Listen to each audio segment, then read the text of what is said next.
Coucou, moi c'est Farah de Think with Farah. Je suis consultante en stratégie digitale et j'aide mes clients à penser leur business de façon holistique avec une approche analytique, stratégique et créative. Discutons ensemble des solutions concrètes pour optimiser votre business et le faire boomer. Je vous partage mes expériences, mes succès, mes échecs, mais surtout mes apprentissages pour que vous puissiez façonner l'entrepreneur qui est en vous et atteindre vos objectifs. Bienvenue dans un nouvel épisode de ton podcast Think with Farah.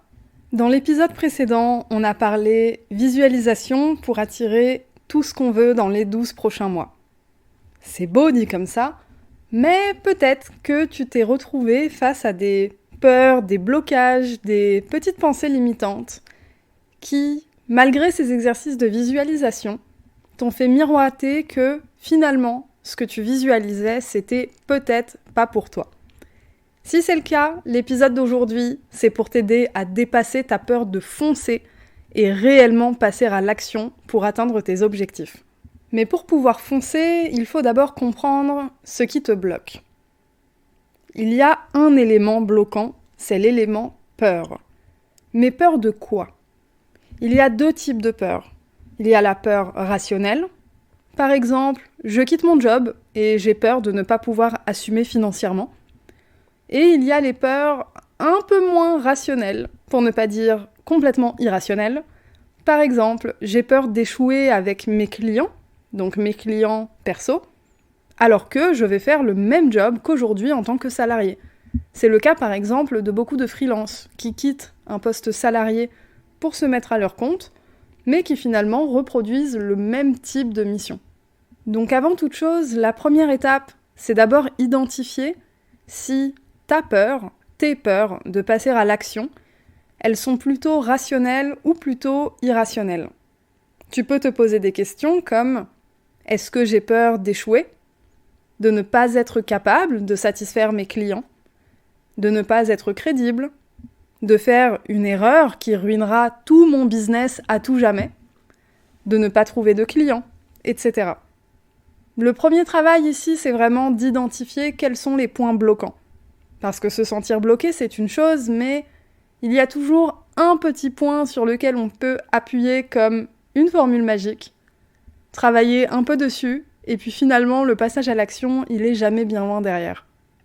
Une fois que tu as identifié ta peur ou tes peurs, ce qui t'empêche vraiment de passer à l'action et de foncer, bon, tu as déjà fait une grosse partie du job, mais maintenant, il faut réfléchir à comment dépasser ça. Le secret ici, il est dans la pensée rationnelle et pratico-pratique. Il faut commencer par intellectualiser ce qui te fait peur. Comme j'ai dit, ta peur, est-ce qu'elle a une vraie raison d'être ? Est-ce que c'est une peur rationnelle ? Ou est-ce que c'est une pensée limitante et du coup une peur irrationnelle ? J'ai un petit disclaimer quand même. Chaque peur est valide. Elle ne doit pas mener à culpabiliser.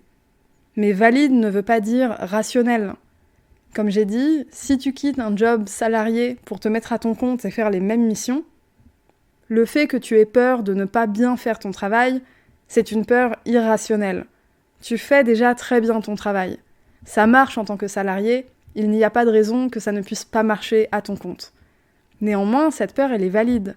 Ça fait peur. Quand t'es salarié, t'es encadré, on peut te faire des retours en interne, tu as une équipe, etc. Quand tu passes à ton compte, d'un coup, eh bien, t'es toute seule ou tout seul. Donc, quand je te dis d'identifier tes peurs et de les classer en peurs rationnelles ou irrationnelles, c'est pas du tout pour enlever du crédit à ça. C'est totalement valide ce que tu ressens et clairement se lancer à son compte, monter son business, etc. C'est totalement effrayant. Même si c'est une aventure qui peut être géniale, ce serait complètement faux de ma part de dire que ça ne fait pas peur. Maintenant, avoir peur, ça n'empêche pas d'avancer. Donc ici, c'est vraiment comment tirer profit de ça, comment analyser ses peurs et ensuite être capable de passer à l'action malgré ça. J'ai parlé d'intellectualiser sa peur. C'est déjà te poser la question, qu'est-ce que tu as à portée de main aujourd'hui pour dépasser ce qui te fait peur ? Par exemple, j'ai peur de ne pas trouver des clients. Ok, c'est une peur rationnelle ou irrationnelle. C'est une peur rationnelle si tu te lances de zéro, que t'as jamais pris le temps de construire un réseau, etc., etc. C'est une peur irrationnelle si tu as un réseau immense, beaucoup de visibilité, une offre bien construite, etc. Ça montre bien que c'est pas la nature de la peur qui la rend rationnelle ou irrationnelle, c'est bien la place qu'elle occupe dans ta vie. 2 personnes peuvent partager la même peur, mais pas le même chemin de vie ni les mêmes expériences. Dans un cas, ce sera une peur totalement rationnelle, et dans l'autre, un peu irrationnelle. Bon, revenons à l'exemple de « j'ai peur de ne pas trouver des clients ». Qu'est-ce que j'ai à portée de main aujourd'hui pour dépasser cette peur ? Est-ce que je peux rejoindre une plateforme qui me permette de gagner en visibilité et permettre à des clients de me trouver facilement ? Est-ce que je peux rejoindre un réseau ? Participer à des événements ? Qu'est-ce qui peut m'amener des résultats à court, moyen et long terme ? Je vais te parler de ma stratégie à moi. Au début, ça a été le bouche à oreille. C'est le bouche à oreille d'ailleurs qui m'a fait me mettre à mon compte. J'ai jamais eu à chercher de clients, j'en ai parlé dans de nombreux épisodes. Donc, au début, ok, bouche à oreille, ça me permet de construire mon expérience. Et puis ensuite, je me suis mise sur une plateforme de freelance pour mon activité de consultante en stratégie digitale. Ça a été ma stratégie à moyen terme, qui est finalement devenue ma source principale. Il y a évidemment toujours du bouche à oreille, mais mes clients principaux, les gros comptes, viennent d'une plateforme de freelance. Après t'être demandé qu'est-ce que j'ai à portée de main aujourd'hui pour dépasser cette peur, donc là j'ai pris l'exemple de la peur de ne pas trouver des clients, mais ça peut être totalement autre chose. Tu peux te demander, est-ce que je peux trouver de quoi j'ai besoin pour dépasser cette peur ? J'ai un autre exemple pour toi. Admettons, j'ai peur de quitter mon job et de manquer d'argent, j'ai besoin de sécurité. Là, tu peux te demander, est-ce que je peux compter sur un membre de ma famille, par exemple ? Est-ce que j'ai des économies ? Combien je peux réellement tenir avec 0 revenu ? Quel est le minimum dont je peux me contenter ? C'est-à-dire le minimum de revenus que j'ai à me générer pour pouvoir continuer mon aventure ? Et puis, combien de temps vais-je mettre avant de gagner un revenu confortable ? Est-ce cohérent avec mes économies ou ma situation de vie ? Ça n'enlève rien au caractère effrayant de quitter son job et se mettre à son compte. Par contre, ça te donne des éléments concrets.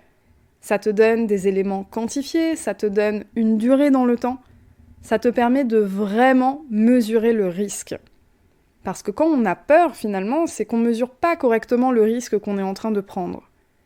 Intellectualiser la réflexion ici, c'est te permettre de vraiment mieux appréhender le risque. Quand tu connais le risque que tu prends, c'est bien plus facile de rebondir et c'est d'un coup bien moins effrayant. Ça devient comme une simple marche à suivre. Tu te crées ton mode d'emploi avec la gestion du risque qui va avec, et puis tu suis ton mode d'emploi, et c'est tout. Le fait d'intellectualiser aussi, ça permet de dépasser sa peur, certes, mais dépasser sa peur, ça veut pas forcément dire passer à l'action tout de suite. Dans le cas de quelqu'un qui doit quitter son job pour se mettre à son compte, c'est effrayant. Mais une fois que tu as rationalisé, tu es capable de quantifier exactement combien de temps tu peux tenir sans argent, etc., etc. Maintenant, si la réponse à toutes ces questions c'est « je peux compter sur personne, je n'ai pas assez d'économies, etc. », eh bien tu sais qu'il te reste un petit chemin à faire avant de te mettre à ton compte. Mais ce chemin, il devient, comme j'ai dit, une marche à suivre. D'un coup, l'élément peur, il est levé. Tu as calculé, tu sais de combien tu as besoin de côté pour tenir, par exemple, 6 mois sans revenu. C'est très rare de faire 6 mois sans revenu quand tu te lances à ton compte. Mais c'est une sécurité, bon, ça peut rassurer. C'est quelque chose de valide. Je précise ça parce que le but, c'est pas de se lancer dans le vide, sans mesure du risque, sans parachute, sans rien. Là, par exemple, c'est une peur totalement rationnelle. Tu vois la différence entre peur rationnelle et irrationnelle ? La peur rationnelle, c'est la peur qui te fait courir un danger, entre guillemets, immédiat. La peur irrationnelle, c'est une pensée limitante, où une fois que tu as levé la peur, finalement, il n'y a plus grand-chose qui t'empêche de passer à l'action. Certes, il y a le mindset, la visualisation, et oui, tu peux totalement attirer ce que tu veux dans ta vie. Mais La réalité, c'est que ça n'arrive pas en un claquement de doigts. Il y a des étapes intermédiaires, du travail à faire, des efforts à fournir, etc. Ça demande du temps. Ce temps, il peut être plus ou moins long, ça c'est propre à chacun et chacune. On a tous et toutes un parcours de vie différent. Maintenant, c'est pas une raison pour se conforter dans sa peur et sa zone de confort. J'avais fait un épisode sur la fameuse zone de confort. Le but, c'est pas de totalement en sortir de manière extrêmement violente. Le but, c'est de l'élargir. Un moyen simple de commencer à l'élargir, c'est intellectualiser ce qui te fait peur et ce qui t'empêche de passer à l'action. Parce que même si t'as l'impression d'avoir la flemme de passer à l'action, c'est pas juste de la flemme, c'est jamais juste de la flemme. Petite parenthèse, je ne parle pas de la fameuse flemme qu'on connaît quand on a un TDAH, je suis première concernée. Parenthèse fermée, revenons à la flemme qui est nourrie par une peur. J'en reviens vraiment au début de l'épisode de qu'est-ce qui te fait flipper en fait ? Qu'est-ce qui t'empêche vraiment de passer à l'action ? Qu'est-ce qui te bloque ? Qu'est-ce qui fait que tu crois que tu peux pas le faire ? Que c'est quelque chose d'inaccessible ? C'est pas simple de regarder ça en face, mais c'est un travail tellement important. Un autre moyen de rationaliser tout ça, c'est aussi te poser la question, si je fais des erreurs, et tu vas forcément en faire, comme on en a tous et toutes fait dans notre business, un business sans erreur, ça n'existe absolument pas. Et si tu cherches la courbe parfaite en entrepreneuriat, revois un peu tes plans parce que ça n'arrivera pas. Bon, revenons à si je fais des erreurs. La question c'est, est-ce que je suis capable de comprendre pourquoi et d'ajuster ?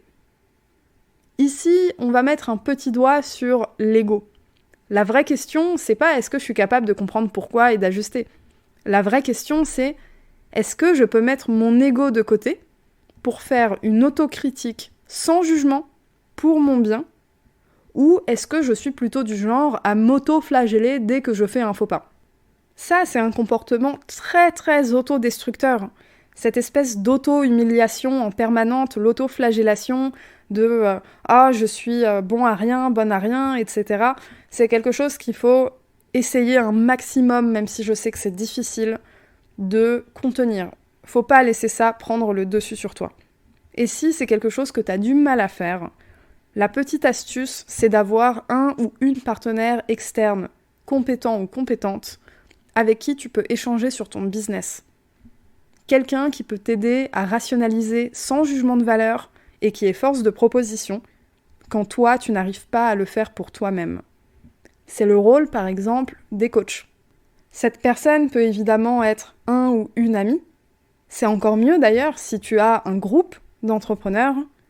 Mais l'avantage du coach, c'est que c'est quelqu'un qui a des vrais éléments actionnables pour que tu puisses avancer.